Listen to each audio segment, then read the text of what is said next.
Hey guys, it's Craig. I hope everyone is having a good weekend. Today I wanted to do a little more hands-on work on my computer. When I built this several months ago, I didn't actually take into consideration a lot of the cosmetic features of building a PC. I really just wanted to build kind of the baseline of what was needed, but I didn't really take into consideration, lighting and all that kind of stuff. So today I wanted to go ahead and add RGB lighting to my computer. So what does RGB stand for? It stands for red, green, blue, and these color combinations can produce millions of colors. So this type of lighting is very flexible and you can get very creative with it when installing it on a computer.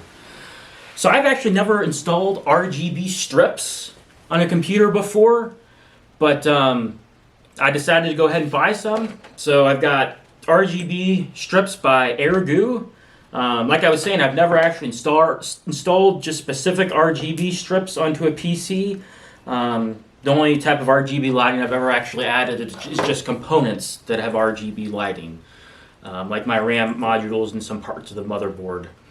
But typically RGB lighting costs more when it's incorporated into an actual component.